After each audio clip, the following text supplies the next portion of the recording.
Hey guys, it's Goosebumps Completionist, and welcome to Goosejunkies Episode 3.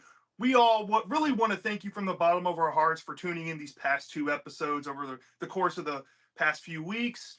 We are so Jones tonight to sit down and talk about some Halloween, or I guess pseudo Halloween themed stories from Goosebumps and Are You Afraid of the Dark? Like always, we have some regular panelists. You have me, Goosebumps Completionist. If you clicked on my channel, you already know who I am. I'm gonna pass it over to Minnesota Goosebumps fan. How are you doing tonight, Minnesota? Good. I hope everybody's doing all right. I'm Minnesota, like he just said, and I hope you guys follow my channel, and I hope you also follow all of these guys. They're awesome. All right. And we have Spongy444. How are you doing tonight, Spongy? Yeah, I've been going pretty cranky, but I've been able to do it, and I'm doing pretty well tonight. Glad to have you. I was getting kind of worried you weren't gonna be able to make it, but I'm so glad that you made it tonight. And since I gave two thumbs up, it just did whatever it just did. So we're just gonna roll with it, y'all. And we have BD Horror. How are you doing tonight, BD?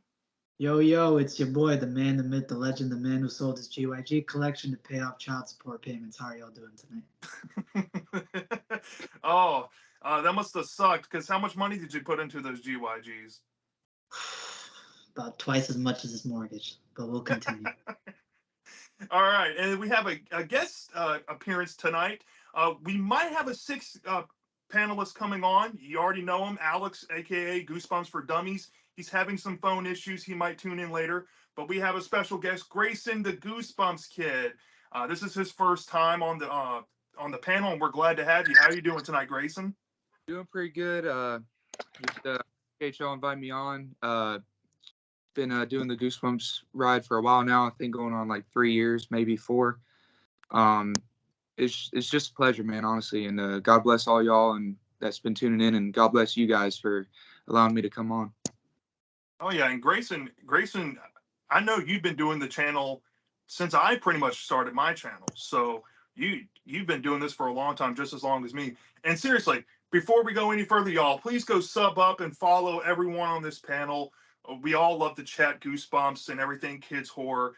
We all welcome the discussion, okay? So tonight's episode, we got a good one. We got some Headless Ghost action. We have the Headless Ghost from Goosebumps. We're going to be talking about the book in the episode. And then, of course, the season 3 opener for Are You Afraid of the Dark from the classic show. We have the Tale of the Midnight Ride. And because the Headless Ghost isn't so much fresh on my mind, I'm actually going to pass it over to BD Horror to kick off the Headless Ghost discussion. So BD, why don't you get everybody up to speed of what your thoughts are on the Headless Ghost book and episode, and where you stand with it. So for those of you who need a refresher, The Headless Ghost, while the episode and book are very different, the general gist of the story is that you have a pair of best friends. They cause a lot of pranks across the neighborhood. They're kind of troublemakers, and they have this famous spot in the town called Hill House, which is a place where they do ghost tours. And they're pretty much regulars there. They always check out some of the urban legends. And one day when they go there during Halloween night, they basically get to experience some supernatural stuff going on. And yeah, things spiral out of control after that. So how do I feel about the story? Well, the book, I have to say, is probably one of the most underrated Goosebumps books in my opinion, because it's one of the darkest ones out there. I recently had to reread certain parts of it, and you get these super dark urban legends in there. You have obviously the one about the Headless Ghost, about a kid getting decapitated by a sailorman, which is pretty dark for Goosebumps.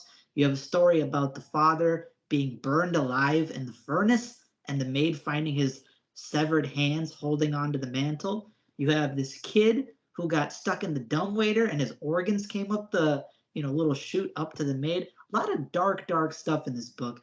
And the urban legends are probably the strongest part of this entire book because you never get stuff that dark in Goosebumps. So the fact that Stein is offering something like that, it's really intriguing. And another benefit to this story is that the setting. The Haunted Hill House is probably one of the creepiest settings that you can visit in terms of the Goosebumps universe. You have a lot of creepy supernatural stuff going on. It has this really tense atmosphere. The idea of ghost tours makes it interesting. And yeah, even though the climax, in my opinion, kind of fumbles, it kind of goes down more of a hokey route instead of sticking to the dark stuff that happens. And there are quite a bit of fake outs in this story. So Be warned, that's going to happen a lot. But I thought it was pretty strong, and I do kind of like the twist ending. Now the episode. The episode, y'all, is quite different from the book. It is not as dark as the book. It's pretty hokey, and there's a lot of cringe up in there. The beginning scene to the episode is basically an Indian soap opera. You get 9 million jump cuts of this little kid trying to find basically this ghost. The ghost appears in this terrible, like old school visual effects stuff. It's awful. And then you don't even get to see the actual urban legend of the kid being decapitated. No, you just see shadows, just shadow hands reaching towards the kid, and then it ends there. You have pretty bad acting. You have extra villains added to the story, which is good in some way, but then you see their performances and you're like, oh, brother, you should have just kept it the normal way. So yeah, it's more hokey than the original book, but if you guys like that kind of stuff, if you like more kind of action in a book, you'll enjoy the episode more. But if you're like me and you don't like cringe, you're gonna prefer the book more. But the person that I want to hear thoughts from is Spongy, because I know he might be a little bit different in his opinion compared to me. All right, Spongy, take it away. All right. Yeah, the Headless Ghost, one of the more divisive ones. It had to go up and down.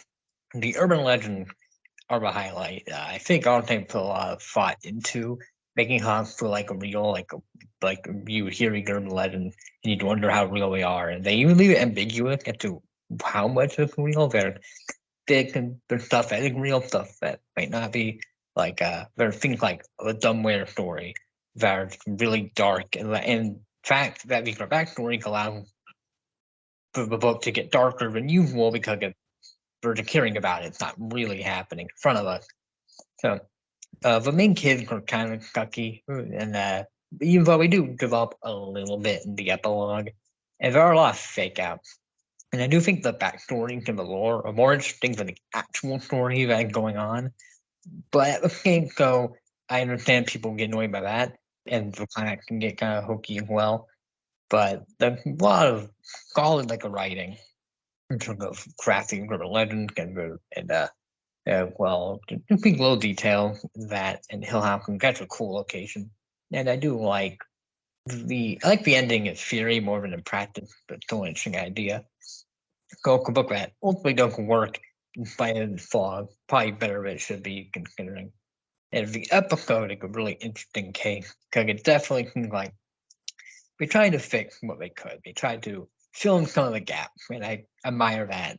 The issue is that it gets very rushed, like in the ending, and feels like they had like 5 minutes left to film, and they're like, "All right, just throw us in and not explain."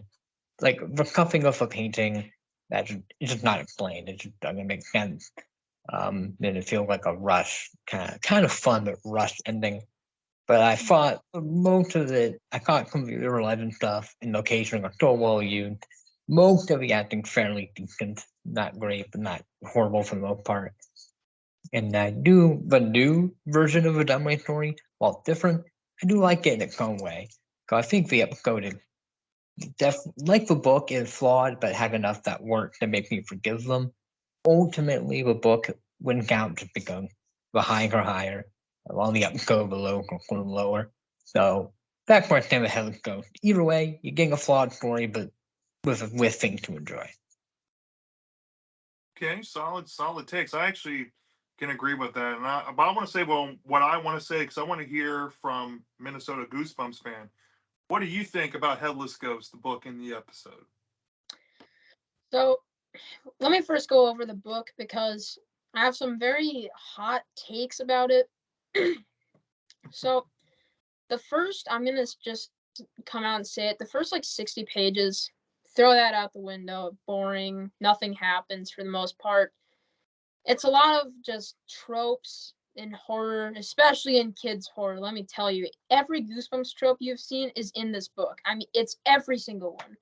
There's also a lot of some people just really like this, but I'm not a massive fan of just like the regular old ghost story, so I'm obviously not the target for this anyway. But in that last half, it really starts to pick up and I like it. The ending is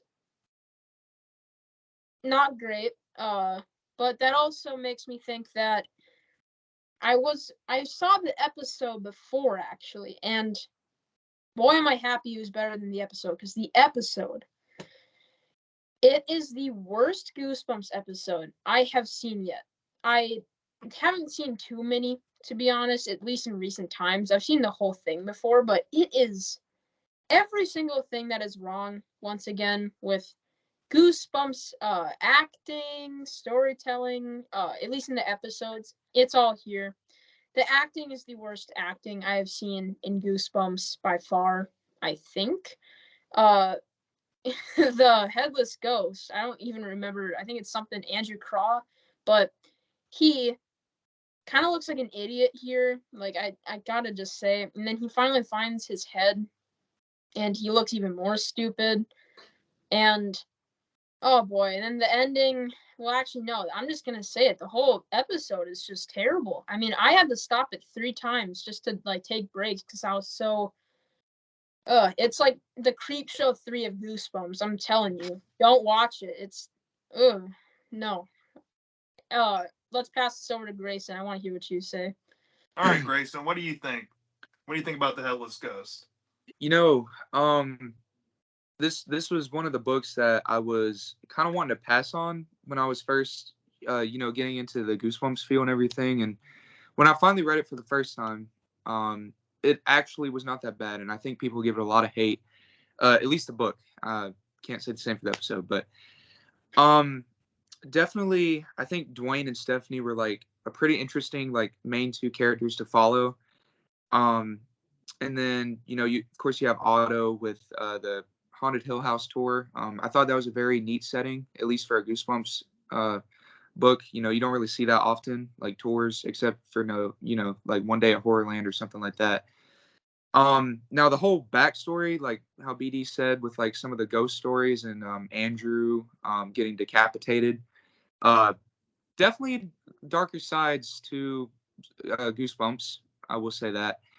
And then you have the whole premise of Dwayne and Stephanie getting chased by the ghosts, and they're trying to get away, trying to figure out what's going on. And it's kind of, honestly, I think it's kind of ironic that they go around and scare people and or just terrorize the town, but then they end up getting terrorized the most by the end of the book. So I do think it drags a little bit building up, at least to the mid part of the story, but when it gets there, it is such a good ride. And then the twist ending for the book, I gotta say, was very dark, and one of the more scarier twist endings that I've seen.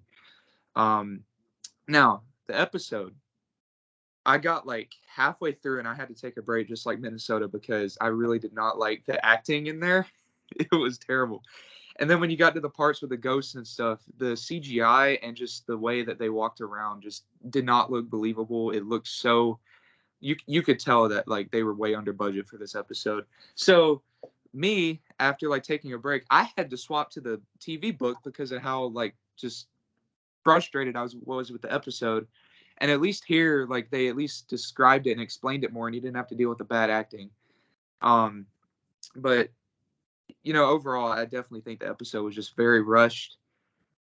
Hated the way that they tried to add in people. And just definitely would recommend watching or reading the book instead of the episode. It really was not good. So love the book, did not like the episode. All right, great points, Grayson. And we just got our 6th guest on Goosebumps for Dummies. He's getting situated. How are you doing tonight, Alex? I'm great.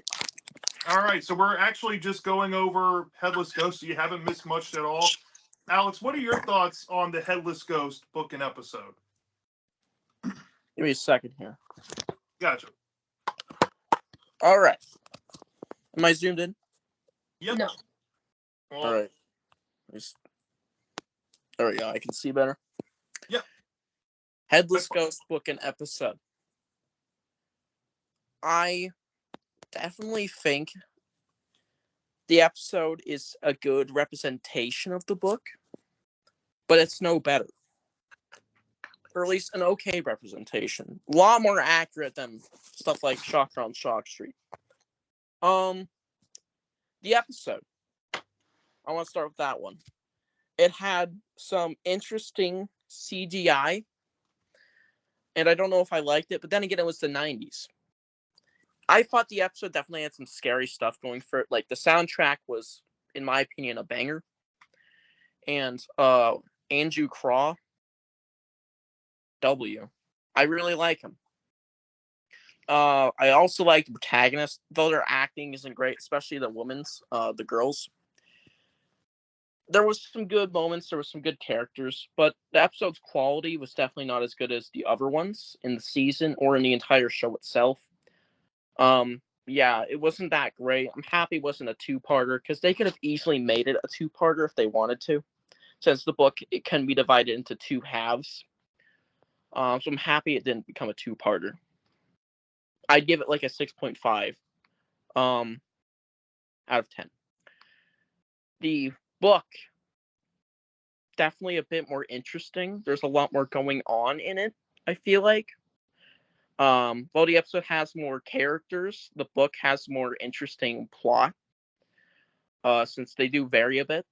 I think Andrew in the book is definitely not as good as he is in the episode. And the other characters that are in the book, like the main characters, I actually really enjoyed them, especially their opening scene, which is the very first chapter. Probably the best chapter out of that entire book. I thought it was really good. I liked the ending, especially. I'm not going to spoil that part for those who haven't read it, but I thought it was nice since it didn't actually, like, it wasn't dark, but also wasn't, like, lighthearted or anything. It was really interesting, and it could leave a lot of speculation towards the actual book itself, towards what was actually going on, if anything was real, or if it was all a misunderstanding, or if it was just completely different. A lot more enjoyable than the episode, but not by much. Just a lot more interesting. Yeah, that's all I can really say. All right, Bruce, you have something to say or add? What? What? Everywhere alert. Serious? What am I serious about? You're actually serious? Like, you liked the episode more?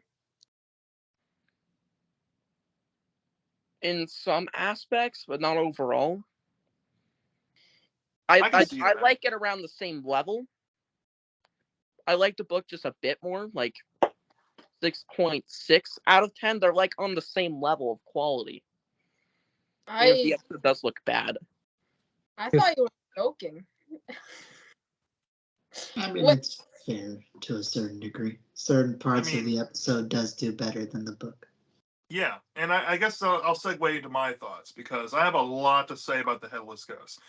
First off, with the book, I've always said that this should be a perfect book, but R.L. Stine fumbled it so badly. Okay? Let me just give you the floor here. You have a ghost story set inside of this house that I think has some of the best, excuse my pronunciation of this word, prowse, but it's pronounced prose. But you get what I'm saying.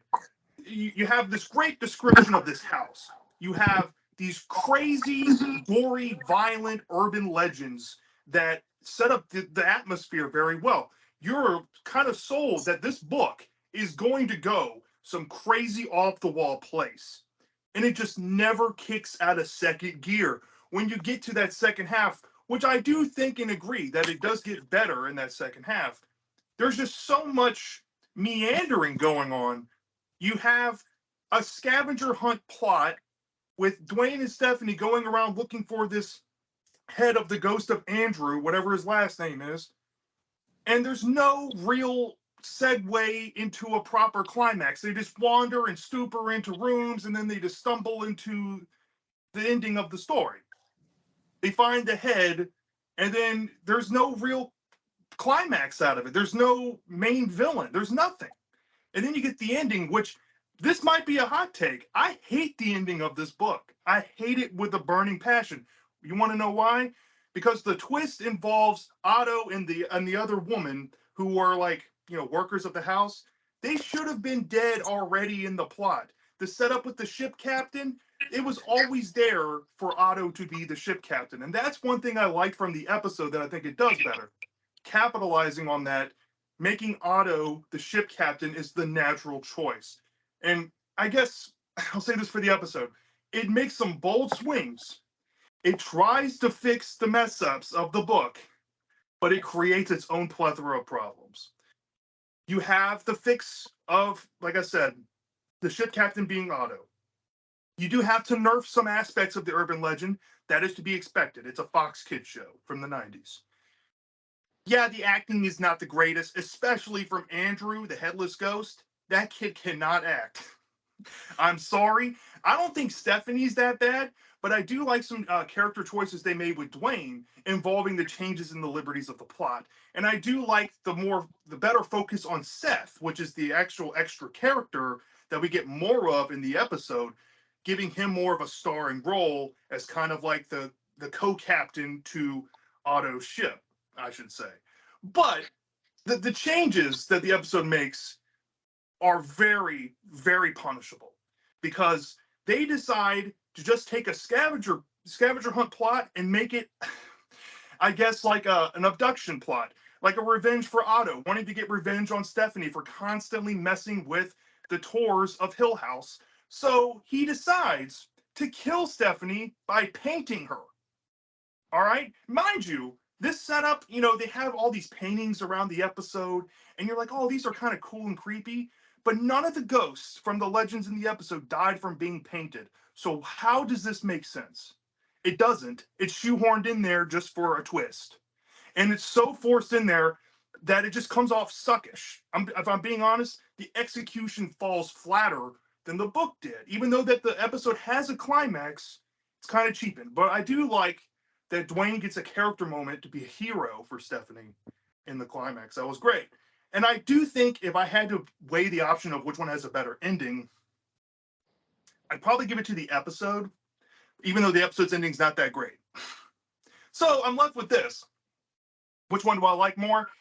I think I'd give it to the book, just because the book, while it did kind of fumble the bag and it did have a worse ending, I do think that it had more promise to it, and there's less of things being shoehorned in there.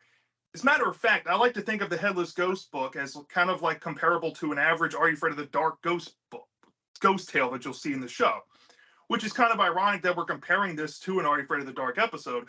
But you get what I'm saying? It has that, and then with the spice of Goosebumps, and then the episode just feels like they're just taking so much liberties and so much swings, and they're just missing that it just falls shorter for me. So I have to give it to the book. And I think everybody has said so far that they slightly or actually outright prefer the book over the episode. Wouldn't you all agree? Oh yeah. Yeah. Grayson, do you have something to add there? The thing about Otto, I know how in the episode it was revealed that like he was the ship captain, like from the ghost, or like as a ghost from the ship. I feel like they could have done it better in the book instead of like the final twist revealing that he was actually dead. Him and his partner were dead all along, and like he was a ghost. I feel like I'm not sure if you guys remember The Ghost Next Door all that well, but literally like towards the ending of the book, it wasn't like the very end, it was like the climax of the book. We find out that Hannah was actually a ghost, and she was the one that died in a house fire. I feel like they could have done something there where they reveal like at least somewhere toward the climax, not right at the very end, show that Otto was actually like a ghost the whole time, and then he becomes like the main villain in the story at that time, instead of just right at the end, just outright, just, oh, look, he was a ghost. Yeah, I agree with you there. I think that the ship captain should have been like an actual villain to Dwayne and Stephanie in the book. You just don't have that. It's just them wandering around looking for a head. I mean, this is one of those original 62 books that really don't have a climax. It really doesn't. It's just the story just comes to a point and just stops, basically. I mean, you don't really have a villain in the story minus the ship captain from the Legend of Andrew early on, and that stuff was great. I wish that we just got that more. He disappears from the plot, and that's always upset me. Bruce, you want to add on to that? Well, I'm not saying I disagree with you because it's very small. I mean, like 5-10 pages, I'm gonna think. But there is kind of a climax. It's very weak once again, where, well, Andrew Craw wants his head, and he's like basically chasing the two kids, well, Dwayne and Stephanie, Definitely. chasing them, but that's about it, and it's very short-lived, and then once again just goes straight back to what it was. So just trying to get that out there. I don't think there's no climax, but it's so little that it's basically, yeah. BD, you want to add on to that? Yeah, I was gonna say I think that the episode is commendable to an extent, like the way Dummies brought up, because it does try to fix certain stuff. Like I think the idea of Seth actually being part of the urban legends and actual ghost is a much stronger direction than making him this random kid in the book who shows up and just tries to prank these kids, and then he ends up just getting scared and runs away during the climax. And they make the actual ghost reveal very weak and just sort of short-lived. It's barely even focused on. So I think the episode does a good job with incorporating all these characters well enough into the story. But again, it just comes down to the execution to me, like you guys brought up, where you have the setup, you have these good changes, but then you take away from the creepiness of the book to go down more of that hokiness route that takes away. So like Completionist mentioned, you're going to get some benefits from the episode, but you're going to be left also wanting certain stuff from the book. So if they could have found a Yeah. good mix, I think they could have made a fantastic episode. Honestly, if they combined the best elements from the episode and the book, you would actually have a pretty solid story on your hands. And I think really where I'm at with the episode is all they had to do was adjust Otto and adjust Seth, and then just keep the remainder of the book more so the same, and maybe add on an actual real climax with the ship captain ghost, and then voila, I think they completely fixed the book. But they just didn't do that. They just kind of derailed. And I think Spongy, did you have your hand up? Did you want to add anything to that? Yeah, okay. I do admire that the book doesn't have a true villain, and even Andrew turned out to be not go bad. He's mellowed out while the episode he's the villain. So while something can be done better, I appreciate having a book that's not subverts your expectations and doesn't have a true villain, even Otto like ambiguous at the end. But I see your point as well about what they could have done. Yeah. So I think we're all on the same page that when it comes to Headless Ghost, the book is clearly better than the episode. Will we all take a stand on that? Yeah. Put our thumbs up and agree? All right. So we got fireworks going. All right. So now let's move on to the Are You Afraid of the Dark episode. And I'll go ahead and kick this off. So we have the Tale of the Midnight Ride. Now, I think the Tale of the Midnight Ride was a very charming episode in kind of like a Disney hocus pocus way, right? You know, it's more family friendly than what you come to expect at a kids horror, especially around this time. And honestly, I came out liking this episode. I just want to ask you all: did y'all like this episode? And I'll pass it around to Minnesota first. What was your thoughts on the Tale of the Midnight Ride? So, very mixed, because I feel like the characters aren't great by any means. The villains, not at all. It's kind of confusing, but like Completionist says, it's very similar in many aspects. I'm not going to get into it unless Completionist wants to, but very many aspects are basically the exact same, actually. I mean, a couple switches here and there, but I like the overall idea more than I think the execution works out. But I don't know if we're doing this right now, but I'll just state my opinion. I think that with episode included, even though I hated the episode, I'd still say that Headless Ghost is just slightly better. I'd say this one, I don't want to get into like ratings, but I'd say it's like a 7 out of 10 episode for Midnight Ride. And for Headless Ghost book, probably like an 8 out of 10. So combine out the episode, I think it's almost kind of the same, but it's just a bit better. I think it's stronger. I think there also are some things I just think work better, especially if they're not that similar, I don't feel like, but like if we're just going on pure writing, I guess is the right way to say it, I guess. I don't know. I think that Headless Ghost is a bit stronger, besides the ending, which I think Midnight Ride actually does pretty dang good. So props to Midnight Ride. I think the ending actually saves it a bit. Like I'm gonna think like the last 5 minutes, very good. So yeah, I'd probably say like a 7 out of 10 episode. Okay. That's fair, honestly. It's not too far away, and that's kind of how I'm with it too. I'll go ahead and say my thoughts on the Tale of the Midnight Ride. I just wanted to get your thoughts because you're the first eyes on this show. You've never seen a single Are You Afraid of the Dark episode, so I'm always curious to see what you say. But I've seen this episode a couple times, right? And this is one that it's kind of like that Disney Channel original movie kind of charm. It's nothing like the Tale of the Dead Man's Float. That's actually scary, actually tense, or anything. It's not. There's no iconic monster here. What I love about it, though, is that even the Midnight Society, the person who introduces the story, kind of mentions the fact that sometimes these legends last for so long they become larger than life, and sometimes there is some credence to believe that they're real. And I like the approach going into the story more so than I like the execution overall in some areas. But I do think that it has this timeless charm going on with it. And one thing I really enjoy is the fact that they put a lot of emphasis on creating that fall atmosphere. The lighting in this episode is exquisite. It's pretty much eye candy for its time. I love the woods. I love the way they did the moonlight. Even though the Headless Horseman has a very small jack-o'-lantern head for some reason, and it's obscenely small, compared to every other depiction I've ever seen of the Headless Horseman. I like the mood of the story. I like that it goes into a modern retelling of the classic George Washington Irving story with a new little spin on it. And most people don't even catch on to the spin because the episode, it kind of rushes through the idea it's going for.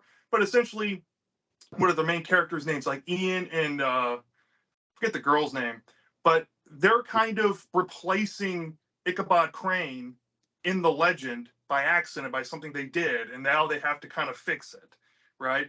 I just think it's charming, and I think that for it's a spookier tale than trying to be scary, and kind of comparing this to the Headless Ghost feels like apples and oranges because Headless Ghost was definitely going for a more scarier vibe than being spooky, I would say. But this is like, innocent fun, right? And that's kind of where I'm at with it. The Headless Ghost, I don't think I gave my rating. I gave that like a 4.1, the book. And that's with my issues with it. I still give it a lot of credit. But this is like a innocent family fun, and it's pretty much identical to the same score. So it's going to be like a toss-up for me, which one I think is better at the end of the day. But I'm going to pass it on to the next person. I'm going to pass it over to Grayson. What did you think about the Tale of the Midnight Ride? Coming from an area where I haven't really heard much about the Are You Afraid of the Dark episodes, and the ones that I have watched, I was, way before I even got into Goosebumps, so I probably don't even remember. But going into this one blind, it was definitely an interesting ride. I like how, you have the group of campfire kids just sitting around telling stories. They invite this guy's brother. I keep forgetting his name, but goes into the story about Ian and the Headless Horseman. And I gotta tell you, some of the acting in this episode kind of meh, especially with like some of the romantic parts that they try to get Ian and his love interest with. And then of course you have to have the bad guy in the story, which of course is the lover's ex. I think his name's Brad or Brett, whatever. I knew it was Brett or Brad. But the like you said, the spin on the Headless Horseman tale definitely did give some insight on what I was getting into. And I like the part where they try to do like this. We need to fix what happened in the ghost story. That way we can set it right so the horseman's not chasing after us, And it was kind of interesting to see like a different spin on that. And then, once they get towards the ending where it's sort of a happy ending, but then, you find out the ghost is actually still out there alive and kicking. It's just very interesting. But there were some flaws here that I do think, comparing this to the Headless Ghost, I mean, I really feel like it's just way beyond its essence when it comes to, you know, R.L. Stine's storytelling. And I just feel like Headless Ghost had a lot more dark moments. Even the episode, I think, while it was like more ranged for, you know, it was of course Fox Kids, so it had to be less dark. But even then, I still think I would say that the Headless Ghost episode had more dark moments than this did, which I know is probably a hot take from me. But that's not to say the Headless Horseman is bad. I still think the Midnight Ride is pretty cool. But if you are getting into like the Are You Afraid of the Dark stories and just want a fresh kick away from R.L. Stine, I definitely do think this is one to check out. And overall, it's pretty good writing. I do think the writing is heavily better than Headless Ghost, and I do think there's some moments in there that are better. But if I had to rate it, you know, I'd probably give it about a 6.5 out of 10. And I meant to say this for Headless Ghost, but Headless Ghost, I'd probably give about like a 7.5 to an 8. All right. Yeah, some really sound thoughts on there, Grayson. I would say this, you know, one thing to add for me real quick before I pass it over to Alex, that I really dug the atmosphere to the episode. And I've already said I love the moonlight, but I really like the Halloween dance to it. And I love how kind of dated it is with the music. It's so like stuck in the 90s in some areas that it just, I don't know, something speaks to me about that. I know that's not for everyone, but that's kind of like a personal quirk for me thinking back on it. But I get a kick out of this, some stuff, you know. Bruce has already mentioned it's kind of pulling from Hocus Pocus a little bit, you know. But I like it fine enough. So let's pass it over to Alex. Alex, Goosebumps for Dummies. What did you think about the tale of the Midnight Ride? Going into it, I was not excited. I watched the episode now 3 times, and the first 2 times I've watched it, I hated it. Definitely more on the second one. So I knew that I used to not like this one. I knew that it was one of my least favorites, especially of the season. Not overall. It's not a bad episode, but out of that season, definitely like the least or second least favorite of the bunch. I actually was so not excited. I waited until today to watch it because I just didn't want to. That's how low my expectations were. I will say this, it's still not my favorite of the season. It's definitely not in the top 10, but it's definitely a lot better than I remember it being. The first half of the episode I thought was kind of pointless, but there's still stuff going on there. Like, there didn't need to be a love plot, but of course this is kids horror, and there are gruesome books with blood plots. For example, How I Learned to Fly, there's love going on in there. And there's, of course, Are You Afraid of the Dark episodes with love plots. There's quite a few, I think, or believe so. So the love plot could have been avoided, but it didn't bother me too much. I'm not a big fan of love plots in general, so it was kind of boring for me. When we got to the scene where our main character has to go out into the woods and get a pumpkin, it was interesting. Nothing really happens, basically, for the first 20 minutes, besides, like, one appearance of Ichabod, whatever his name was, which kind of sets up the climax of the episode. And when I mean kind of, it completely sets it up, because that completely changes the course of history. So after that point, after the 20-minute mark, the episode immediately gets better for me. Of course, when the Headless Horseman shows up. Now, I'm not going to go into detail of what went down there, but it was definitely one of the best climaxes of any Are You Afraid of the Dark episode I've seen in a long time. It was very entertaining. There was some really awesome character-related stuff. I really liked the acting, is what I'm trying to say. Especially the main character. I really liked the goofiness. It did feel like a bit like Hocus Pocus or Halloween Special you see on Nickelodeon back in like the 2010s or something. Of course, a better one. It was fun. It was a very fun climax. There was some good stuff going on in there. I really liked the ending. speaking of endings with Reverse It, the opening, I really enjoyed that part with all the shots and the kid actually narrating it, because we got that a lot in Are You Afraid of the Dark with kids narrating it, but of course that was the first time that kid appeared, I believe, so it was very interesting. I really enjoyed it. I'd give it a 7 out of 10. I have no much more to add. It was just pretty damn good. All right. 7 out of 10 isn't bad. And I think, is that a little bit higher than what you gave the Headless Ghost? Or is it about the Yeah. same? All right. 0.5 You're kind of higher. there with me. All right.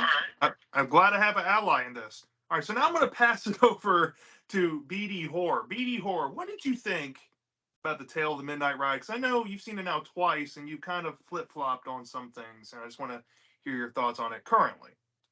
So the first time I watched this episode was during my Are You Afraid of the Dark binge, which ended up me only getting halfway through the series because it became too much. And at that point, The Midnight Ride was actually number 10 on my top 10 of half of the series, so 50% of the show. No longer is it in that top 10 because upon the rewatch, the one thing I have to commend to this episode is that I've always been a fan of urban legends. They're always one of the few things that actually scare me in real life. I always think they're super fascinating. And the one thing that I respect about this episode, ironically, is the fact that it's taking from a well-known urban legend and it's kind of making its own twist on it. I think that's commendable because most of the time, Are You Afraid of the Dark goes down its own creative, original ideas. This time you get to see a play on an actual well-known story. I like the atmosphere of the story. It kind of reminded me a little bit of Are You Terrified Yet? You have this underdog kid. He's very kind of nerdy, and he kind of has to prove himself to the school. I think that's commendable. I like the villain. The Headless Horseman chase scenes are pretty well done, and I think they're pretty exciting. It definitely reminded me, like you guys said, of Halloween specials on Disney or Nickelodeon in all the right ways. And the flaws that I did see upon the rewatch is that personally, I am not the biggest fan of Ian's acting. I think he's pretty cringy. There is some charming aspects to it, but mostly it's just cringe. I mean, he's damn near tipping his fedora at the girl every single 5 minutes, and it becomes straight cringy. The bully is also cringe because for some reason they decided to make the bully like this abusive boyfriend who starts like grabbing his girl and pushing her around if she doesn't want to dance with him. And then he tries beating up Ian. And then when it gets to the climax of their beef, Ian puts up his fist like this and he's ready to fight. And the abusive, hot-headed, boyfriend decides, you know what? I don't want to fight you. I want to dare you. I don't know where that came from, where all of a sudden he turns into a pacifist. Something you just have to overlook for the sake of the story. I like the dare, so I gave it a pass. And then, although I do like the Headless Horseman, y'all, there are some things that you just have to kind of give a pass towards the villain because he can materialize through walls, but he can't go through a fence. And he can't go through a tree to get to the main characters. So it's a ghost, but it's not a ghost. So basically, it's just plot convenience. It's something I can overlook to a certain extent. And yeah, I mean, I still enjoyed it. I would give it an 8.2 out of 10, which means in my book, this is better than obviously the Headless Ghost episode. But I think the Headless Ghost book does a better job than this because Headless Ghost is a lot darker. It's a lot creepier. I'm actually one of the few people who like the first half of the Headless Ghost book more than I do, the climax and the ending. I think that the setup to Hill House, I think that the urban legends, I think that the setup of Dwayne and Stephanie are pretty good. Yeah, I like the book better. I think that the Midnight Ride is still a good episode. And in terms of Are You Afraid of the Dark standards, I'd recommend it. I think it's a fun watch, especially on Halloween. So those are my thoughts. All right. Grayson, you have something to add on? Yeah, talking about the cringy acting, I gotta tell you, there were some moments where like I literally just cried at some parts, especially with Ian doing this, like getting ready to fight. It was just god awful, and it had like some of the most cringiest lines from like Brad or Brett, and he grabbed his collar, like kicked the ladder when he was putting up decoration, and like grabbed his collar and said, "You better leave my girl alone unless you want to unless you don't want to leave here without your teeth." I'm like, that is like some of the cringiest stuff. And then On top of that, when he tries pranking Ian with a headless ghost, and then the real headless ghost pops out, nothing happens to him. I thought like the headless ghost would come out and like attack him, but he just gets spooked and runs off, and you don't see him the rest of the episode. So that did kind of disappoint me. That was funny. Hey, Bruce, you have something you want to add? To add on to the fist thing. So not only does he do that tons of times, by the way, but at one point, he's like, the kid's like, responding to the bully, and he's like, "You want to fight? You want?" And he's actually like about to fight this guy, and he's like, "I don't think I want to." It's like the worst acting I think I've seen so far in Are You Afraid of the Dark, which is surprising because Monkey's Paw and Hungry Hounds are very close ties. I am actually serious. It is bad. Like, not even charming at that part. There are some parts, but for how old this guy is, he has to be 16 or something. Right? Yeah. I thought him doing this, and he's like, I don't want to fight you. You could put your fist down. He's like, nah, I'm good. I'm like, dude, this Ian guy is a little over the top sometimes, and it was kind of cringe. B, do you want to add on to that? Yeah, I forgot to mention this as well. It does kind of remind me of R.L. Stein's point horror. Not as egregious as that, but you have these teenage characters and they oftentimes end up overacting where it's not realistic and you kind of detach yourself from it actually being teenagers. Because even though we're old guys, some of us are old in this podcast, but we were teenagers once. This is not how teenagers talk or act. So it can kind of detach yourself sometimes, but I think it was still charming to a degree. I have to say though, the role playing, the Ian role playing to the girl that he's like this like olden day colonist guy, that needs no. Don't ever do that again. Don't make us suffer through that again. Please, for the love of God, for anybody who watches that, to just click the mute button, just close your eyes, and then after like 30 seconds, just turn it back on. How are you, my friend? All right, let's turn it over to Spongy. Spongy, you're the last to go.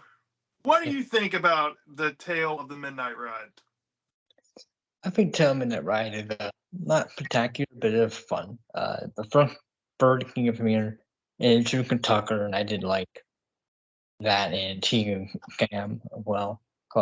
And I do like that we did take on an engaging urban legend. Instead of retelling it, they know of it, and like a clever spin of them having to get it right, where maybe they look about it, they accidentally put them on the wrong path, and I thought that was a clever spin. And the thing that kept going does really well in the atmosphere, especially the fall feeling in the latter half, you get some creepy, not super creepy, but definitely spooky, fun stuff with the youth goes. You're directing pretty good. That's what makes it work. But I'm never gonna get some of the romance stuff and it's too much. Like the first half, it takes a bit too long to like really get going. Good setup. Ian can be kind of cringe, not like horrible, but some of the romantic chemistry kind of cute. Some of it, sometimes the bully fun, sometimes not so much. Go with stuff with just the kids can hit or miss. Sometimes charming, sometimes cringe, and just weird with a nice guy kind of attitude. But once you get to the head of corporate, it's mostly solid. The effects are pretty good for the most part, even if like the one for the feet of a horseman is kind of goofy looking. But otherwise, I'm thinking like an amazing episode. It's good, but not like that good in the grand scheme of things. But I do think it was good for Tucker per story. I think it was good and fitting for him to do a more like sort of goofy but still spooky kind of story. Like comparing it to the Headless Ghost. Yeah. In short, Headless Ghost might have worse problems, but I think the good stuff is ultimately better. I'll give it to that one in that case. But I think either way, we're Midnight Ride is still a fun, if not like super complicated episode. Yeah. Yeah, and I guess we're getting down to the point where we do the face-off. Which one do we think is better, Headless Ghost or The Tale of the Midnight Ride? Now, I'll start here. For me, they're very close, right? To me, Tale of the Midnight Ride doesn't do anything too ambitious, but doesn't get too much wrong. It's just mostly fine, and the good aspects to it to kind of make it more enjoyable. It is more charming in nature than something like the Headless Ghost. It does have some cringe going on, does have some dated elements here and there, but I think it's a more whole feeling story. It's just lacking that pizzazz that Headless Ghost has. On the inverse side, Headless Ghost, either way you go, is going to have some issues. You're going to have to overlook some issues to weed out the great. I think there's some great stuff in Headless Ghost book, especially with the urban legends. That's some of the darkest stuff ever put into a Goosebumps book. And I will stand by that. The episode, I think, is a clear loss if we're putting it up. The episode to Are You Afraid of the Dark's episode, Are You Afraid of the Dark would win out. But to the book, it's so close for me that I have to kind of weigh which one or which factors I like more. If it depends on what I'm feeling. If I want to give it to Headless Ghost for having more scares, I can give it to it. Or if I want to just give it to Midnight Ride for getting less wrong, I can give it to it. But because I don't think anybody else is going to give this episode love, I'm going to go ahead and give my vote to Midnight Ride. And I know I'm going to lose here, but I think Midnight Ride is just this much. And when I say this much, I prefer it this much over both book and episode combined, I guess, in my thought for the Headless Ghost. And yeah, it's not a clear victory by any means. It's not going to be one of those, Are You Afraid of the Dark is going to surpass Goosebumps, at least for this episode. So yeah, I already know where y'all stand kind of, so I'm going to pass it over to Minnesota Goosebumps fan. I think you've already said which one you think is better, but can you please reinstate that, please? Yeah, so Headless Ghost, although it has a very rough episode, in my opinion, still combined with each other, I think barely beats the Midnight Ride. They're very even, but I'd say this one, like I said, is like an 8 out of 10. Well, Headless Ghost, sorry. Book wise, and then with episode, because I don't take the episode too much into play, so I'll say it drops it to like a 7.5, and then Midnight Ride, I'd probably say, is like a 7. So very close, on the rating scale, but I find I actually, like you guys have been saying, charm and all that in Midnight Ride. The heck just happened? I actually think there's more charm in the Headless Ghost. I do. And although I hate the episode, I actually find that more Halloween specially kind of stuff in that Headless Ghost episode than I do with Midnight Ride. I think both kind of have it, but maybe it's just because they both take place. Well, I think Headless Ghost takes place in October. So, yeah, I'd say that they are very, very close on the rating scale, but I'd have to go with Headless Ghost. Plus, guys, I'm biased. Goosebumps. I feel like it's going to beat it. Not no matter what, but it's a close call, and I think I'm just gonna have to say Goosebumps on one. Okay, all right, fair enough. Grayson, so what do you think is better overall? I think you've already said it, but do you think the Headless Ghost is better or Midnight Ride is better? Well, I had to do some mental judgment in my head for a little bit because we are comparing the episode book and the Midnight Ride Tale episode, so easily by far, Midnight Ride will definitely just destroy the episode of Headless Ghost, at least in my opinion. Even though I do think Headless Ghost episode does have some stuff that could be better than the Midnight Ride, I still think Midnight Ride does a lot more stuff that's better, and I think it just has a little bit more spookiness to it than the episode.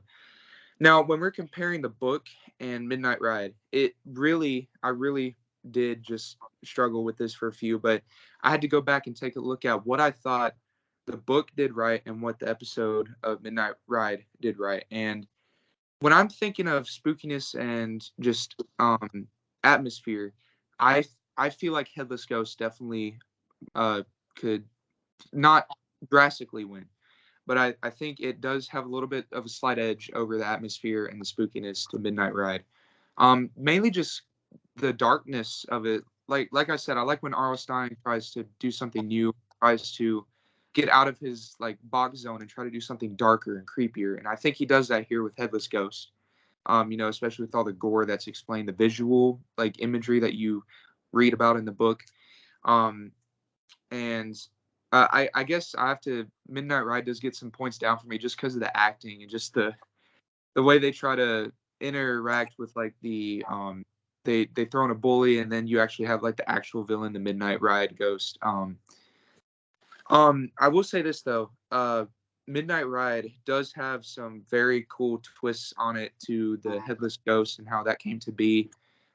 Especially with like how he goes and chases after them with the sword and everything. I think that had a better climax than Headless Ghost did, in my opinion. I agree. And the one thing that I still would say that I enjoy about the book better is just mainly the main characters.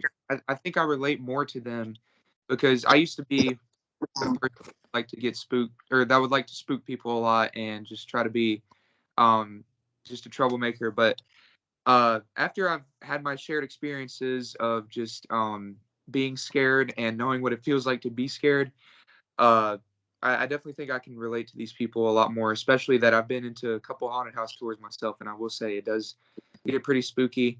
So if I had to rate it, I'd probably give Midnight Ride about a 7 out of 10, even with the bad acting, even with some of the stuff I think that could have been done better. I still would give that a 7 out of 10. The Headless Ghost episode, I'd probably give about a 6 or a 5.5 out of 10. I thought it was meh. But the Headless Ghost book, I'd probably give about 8 to an 8.5. It just slightly edges out Midnight Ride. Not by much, but I still just think it has a bit more tone and creepiness to it than Midnight Ride did.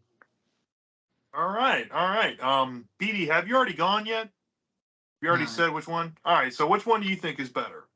So it's a bit difficult because obviously I think Headless Ghost episode and book are severely different in quality. But I'm gonna give the priority to the book because obviously it came first, and I think that it represents the story better. I would probably say that the episode alone for Headless Ghost gets 5 out of 10 for me. It's not good. The book gets an 8.5 out of 10. I enjoyed it a lot. And then since the Headless Ghost gets 8.2, I'm gonna give it to Headless Ghost because Headless Ghost, the haunted Hill House is just a perfect setting to me. I love the ghost stories. I love the urban legends. I love when Stein goes for darker books, like for example, Werewolf Skin, Ghost Next Door, stuff like that. When he goes down darker routes, it impresses me better.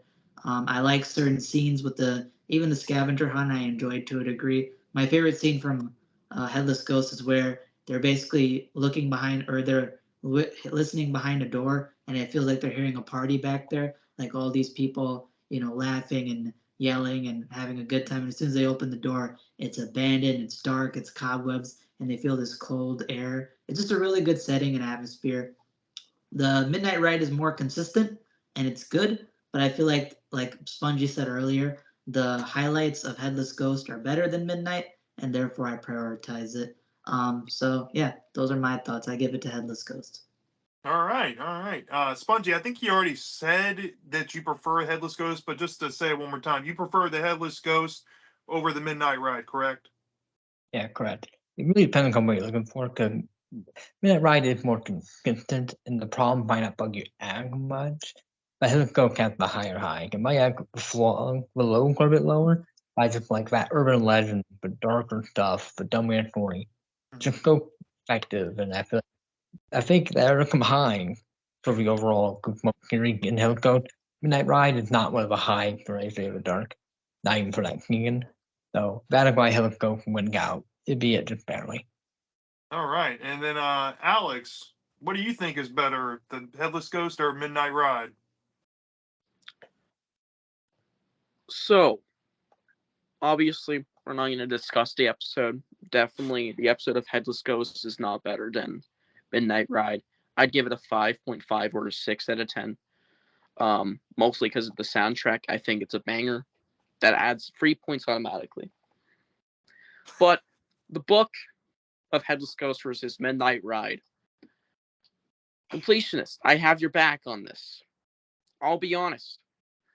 I'm a little shocked that I enjoyed it a bit more, but like I already said, I gave it a 7, and I gave the book of Headless Ghost a 6.5. The book is kind of basic for me. There are great stories in it. There's especially the dumbwaiter one is very gruesome. It's really, really awesome. I love the stories in there. But of course, though it doesn't have as many stories and it's just one story, there are urban legends in Midnight Ride. It's based off an urban legend. It's not just, oh, spooky ghost who haunts a house, who has no head, common theme. It's definitely similar, but the urban legend is, of course, more familiar in Midnight Ride. Headless Horseman, we all know it. In the urban legends in the Goosebumps book are definitely a lot more gruesome, but in terms of kids horror, I prefer the legend that we got for the episode, which was Headless Horseman. Keep saying that. I definitely preferred it over the legends we kept getting in that book, even if they were great. I also like the characters a bit more, especially the main character in Midnight Ride. I really liked him for some reason. Even if he did have the cringe moments, if you know what I'm talking about. And there were definitely some charming aspects, though some more cringe than others. Definitely some charming stuff. And the vibes you get from the episode, with it also being Halloween, actually, since I do believe, from what I remember, Headless Ghost is a winter story. It takes place during the winter, or like early December or November. I like the vibes of it, of the episode, having these Disney Halloween special vibes, Hocus Pocus, these charming Halloween kids horror movies vibes, like horror Hocus Pocus, or lots of other stuff. I could give a million examples. So in terms of like charm and how much I enjoyed it, since I definitely enjoyed the episode a lot more than the book, since the book is honestly really slow, I'm gonna give it, like I said, 7 out of 10 for the episode, 6.5 for the book. It's just barely beating the book, in my opinion, at least in entertainment factor and in quality. Okay, so you give your vote to Midnight Ride, right? Yes. Okay, so that means the overall tally, we have 2 for Midnight Ride and 4 for Headless Ghost. So looks like by plurality, we have the winner, Headless Ghost, will win out over Midnight Ride. So Goosebumps is now 2 wins, 0 losses, I guess. So I think that's a good segue to kind of close this episode out, because we have some, we've been mentioning Hocus Pocus throughout this whole time, and Hocus Pocus is a classic Halloween movie and like the kids horror family subgenre. And I think it'll be fun to kind of give the floor for, about 10 to 15 minutes on just our favorite Halloween movies or specials we love watching every year around this time that are kind of similar to the subgenre. And I'll go ahead and throw it over to BD Horror first. What is one of your favorites, or maybe you might have 2 favorite Halloween specials or movies around this time of year? What are those, if you have any? So it's actually funny because whenever it comes to me reading kids horror or anything, I always look for the darkest stuff.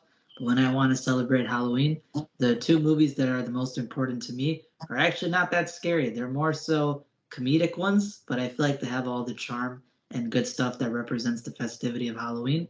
The first one, of course, which might ring to many people's hearts, especially if you're a 90s kid or early 2000s kid, Halloween Town 1. That one is probably one of my favorite Halloween specials of all time. First of all, don't listen to the man over there. He doesn't know what he's talking about. Halloween Town 1 is fire. I absolutely love each character in there. The really good thing about the movie is that all the actors feel natural. They all have this great charisma to them, and they all play their roles really well. They also hit puberty pretty fast when you see the sequels. They grow up quick.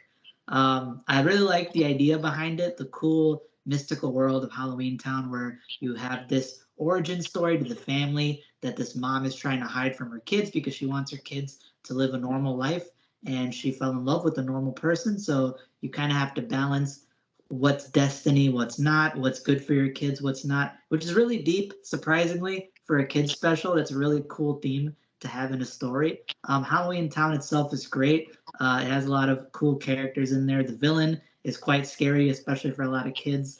I love the mayor. He has great charisma to him. And yeah, I feel like that's a great one. And then my next movie, which I enjoy a lot, is actually Scooby-Doo and the Ghoul School.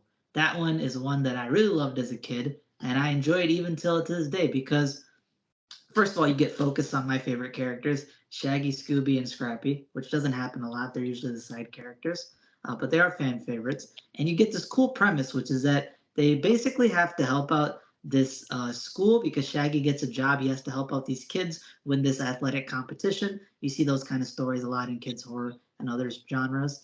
But it ends up happening that these kids are not exactly quite normal. They are the kids of all the universal monsters. So Dracula, Frankenstein, werewolf, phantoms. These are all their kids. So Shaggy and Scooby and Scrappy basically walk into a haunted place full of ghouls, and they have to decide: are we going to get out of here alive, or are we just going to help them get through the competition? So we hope that we don't get on their bad side. And you get a lot of good comedic scenes, a lot of good references. Surprisingly, the jokes are quite funny. Certain times they're pretty good, despite being children-based jokes. And yeah, when you actually get to see the Universal monsters, you get a lot of cool references, a lot of cool nods. And I feel like it's a super unique story, a feel-good one, and I think it embodies Halloween pretty well. So yeah, those are my picks. Great choices. Halloween Town has been a staple for me ever since I was a kid. I love that movie. It's not my favorite because I have my own two. And I guess I'll go ahead and go now. My two favorites every year. I have to watch these or I'm getting upset. It's Monster House, which was a Steven Spielberg, Robert Zemeckis film. It was written by Dan Harmon and Rob Schraub. Rob Schraub actually writes for Creepshow these days. Dan Harmon created Rick and Morty, in case you didn't know that. So these guys have been, they had a, past together. They were working on some things. And I grew up reading, Scud Disposable Assassin, which was a comic by them. I was invested in fans and fans of them going into this movie. But this came out in a time. Monster House came out in like 2006. Goosebumps was in a dark age. There was no new Goosebumps books coming out. It was just reprints, if you even had them. So this coming out during that time kind of brought me back to what it was like to read a Goosebumps book for the first time again. And I went to see this movie, I kid you not, 13 times while I was in theaters. I went like pretty much every weekend it was in the theater. I saw it for like 3 months straight. I'm not kidding. I was obsessed with the movie. I've been a lifelong fan ever since I saw it for the first time. I have to watch it. And the second one is Don't Look Under the Bed from Disney Channel. When I say that I think this is the scariest DCOM Halloween movie, I really mean that. Even though it's not really a Halloween movie, it's kind of set on Christmas, but man, what this story goes for, it is an emotional tale. I don't know how they got away with some of the stuff they put in this movie. I think it actually got banned at one point because of parents' complaints, and I think Spongy would know that because he's a big DCOM guy. Did Don't Look Under the Bed get like banned from airing on television for a while? I'm not 100% sure. That could be an urban legend, but I could sort of buy it. I mean, it's available Yeah. now. Yeah, I think it aired for a few years, and then parents started catching on. It was giving their kids nightmares. But the prosthetic effect and the practical effects in this movie, you wouldn't think are scary, but it's legitimately scary. The boogeyman, the main villain of the story, very well done. The imagination they poured in. You have this world underneath the kid's bed, and they're able to go into the boogie world, and they have this imaginary friend that turns into a boogeyman, and he's creepy. He has like long fingernails. You got to see this if you haven't seen it before. It is legitimately terrifying, and it's been a tradition to want to go check out those two because those two I would honestly say are some of my favorite stories in the whole subgenre, and they're standalone movies by themselves. So with that being said, there are some other ones like I love like Halloween Town 1 and 2. Gotta watch those. I always watch Haunted Mask 1 and 2, even though we're talking about stuff outside of Goosebumps. These are stuff I have to watch every year. And I have about like 7 of them, but those two are definitely my favorites. So now I'm going to pass it over to Alex. What are some of your favorite Halloween movies around this time of year that you love watching? So, one of them already mentioned, Monster House. I'm not going to iterate much on this. I've watched this movie a total of 60 times in my lifetime, and it's more than I've watched probably Goosebumps 2. And that's saying a lot for being this guy. So, there is so much to this movie that I thoroughly enjoy. The animation style, it's motion capture. They use real people, and it was animated after that, using them as like templates. It's strange, but I really enjoyed it. It's got extremely well written dialogue. It's got some really, really good jokes. Definitely some like teenage humor, especially in my age level. It's got Mr. Nevercracker. Him alone is like the Jack Black of the Goosebumps film. So yeah, there's a lot of highlights. For my second pick, where the fuck? Okay. Anyways, I wasn't gonna finish that. This might be a shocker because this very loosely fits in the genre since it isn't actually Halloween, but I know there's a song in this movie played a million times, just as much as Monster Mash, I swear. And this movie has stuck with me so much that it's a sequel, actually. I've watched it more than I've actually watched the first film. Probably twice as much.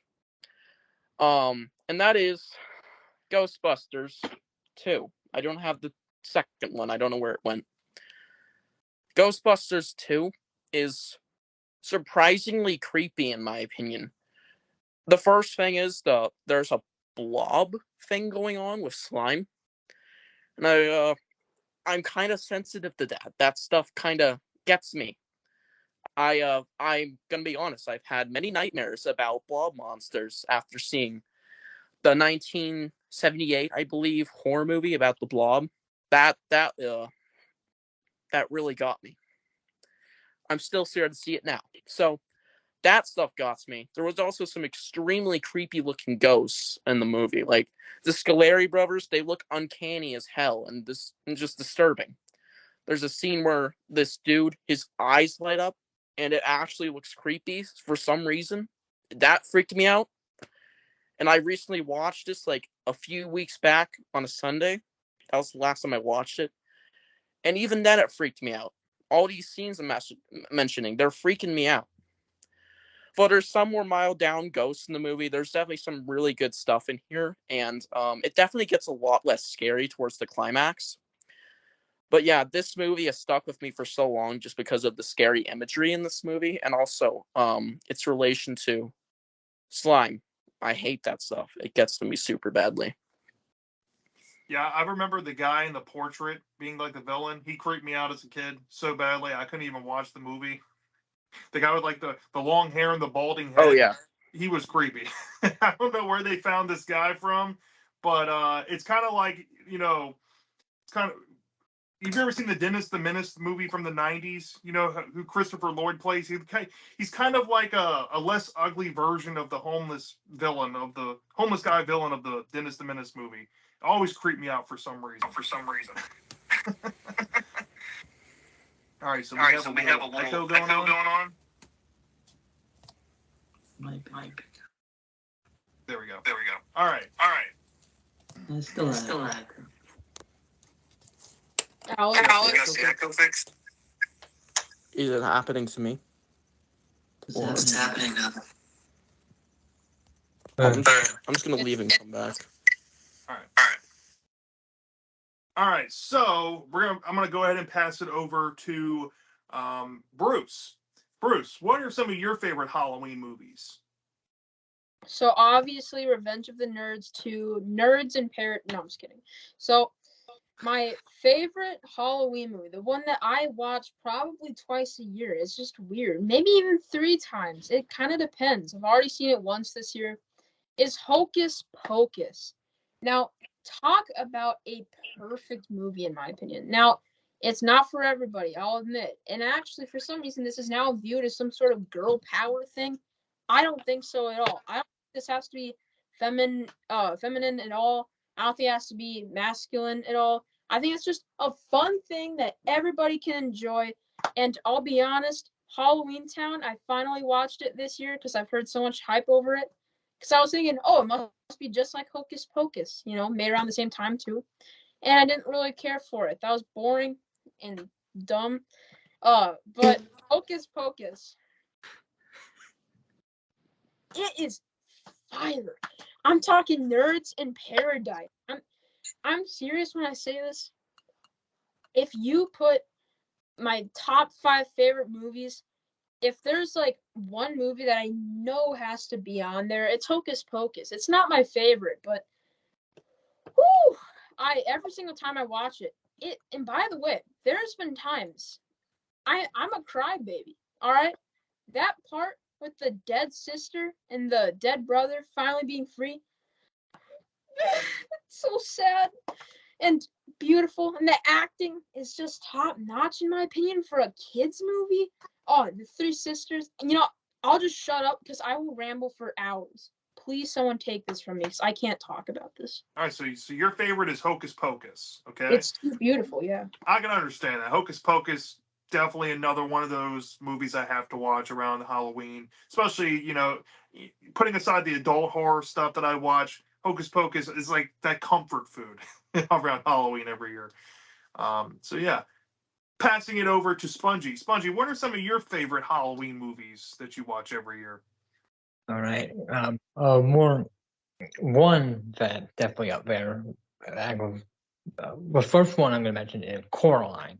I like the movie from 2009. I never read the book. I hear the book really good, but the movie on its own is excellent kids horror. Like it is genuinely creepy, and it's also very well made. Got some good characters and themes, and it's just one of a really solid movie where everything works. Very charming with the characters, and movie get a lot of people talk about, but it like a big another great movie, but looking like repeat getting like get genuinely spooky and scary with some good writing as well. And I'll read the book someday and hope that also really good. I hear it by Neil Gaiman book. So Coraline, that's the first one, that's great. And the second one, like a TV episode, Gravity Falls, the Summerween episode. I want to mention the TV episode that's like a top back up there because that it might be kind of summer. They gave it a great Halloween mood. They had a very clever story with Trickster, and they use Andy in a creative way. Some great jokes. Just the Halloween feels so good. And I think that if I had to bring up which one TV episode, is that Kavo really, if you want to get spooked, to have fun, and have some clever writing, the Vogue are my go-to, along with everything else we mentioned, especially Halloween Town 1 and 2. We'll go to, yeah, go there, yeah. I don't think I've seen the Gravity Falls Halloween special in many years. You got me wanting to go watch that now because I can kind of remember bits and pieces about it. So I'm glad that you mentioned that because now I'm probably gonna go watch that as soon as I get off this podcast. But we have one last person to share, and that is Grayson. Grayson, what is some of your favorite Halloween movies that you like to watch every year? Man, I gotta say, it was there's tons of them that I watch, but if I had to pick from like a few, one of these are actually an episode from a TV show that you guys might be aware of, and it was actually, I think it was its own film at one point, Dead Time Stories, if you guys remember those. One of my all-time favorite episodes that I would watch literally at least like once a week was Terror in Tiny Town. With like, the tiny toys coming alive and trying to attack the humans. One of my favorites. Then I have one that actually spooked me when I was like 5 or 6 years old. I was a toddler and like 9 years old. It was actually a Thomas and Friends episode called Pumpkin Gets Spooked. And I got to tell you, some of the dark moments in there, I'm surprised they let in a like young toddler show and like early childhood, because the way that they represented the ghosts and how you were able to stumble across it and how the ghost was made to be really was terrifying. And then you get the actual visual image of the ghost and Duncan running into it made it even more terrifying.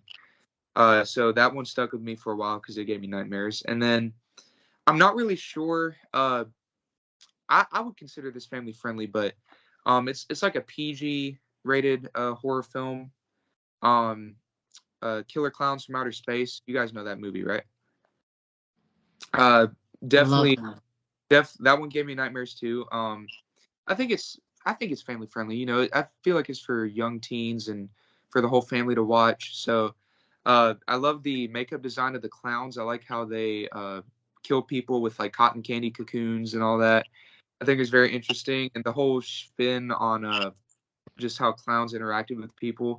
One of my all-time favorite ironic moments was Sheriff Mooney. He said, "You could be a dummy, Dave, but you're not going to make a dummy out of me." And then the clown kills him and turns him into a dummy. That was one of my favorite things. And then another kill where they pied a police officer, a security guard, to death with pies and just melted him. I thought that was one of the funniest kills I'd ever seen. So uh, it'd be a tough choice between Dead Time Stories and Killer Clowns, but if I had to pick one, it definitely would be Killer Clowns from Outer Space. All right. So, I think everybody has said what they wanted to say on the favorite Halloween movie. So, that wraps up episode 3 of Goosejunkies. Thank you so much for everyone who has stuck around until this point. We appreciate it. And we hope to see you next episode. We have another Goosebumps versus Are You Afraid of the Dark tale. And because it's getting into that colder November month, we still got some fall type stories to talk about. And we thought it would be a good place to go into The Scarecrow Walks at Midnight versus The Tale of the Silent Servant from Are You Afraid of the Dark? 2 Scarecrow fall feeling stories. We're going to get really immersed into these. And I can tell you now, I think it might be close or closer than some people are going to expect. So stay tuned for that. And for the discussion, I think we're just going to surprise you all again. We haven't really decided on the discussion, but we will let you know when we drop the thumbnail. So, one last time, I really want to thank Grayson for coming on tonight. And as usual, I want to thank Minnesota Goosebumps fan, BD Horror, Spongy444, and Goosebumps for Dummies. I'm going to put all of their information in the description of this podcast and in the comment section down below. Please go sub up all these folks. They're great people. They're great for the community. And Grayson, do you want to add something here?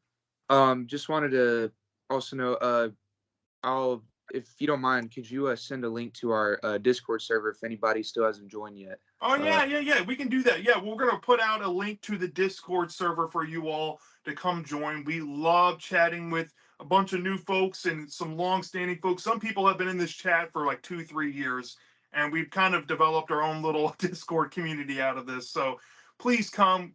All is welcome. And we hope to see you next time. Goodbye, everyone. Bye. Halloween. Happy Halloween.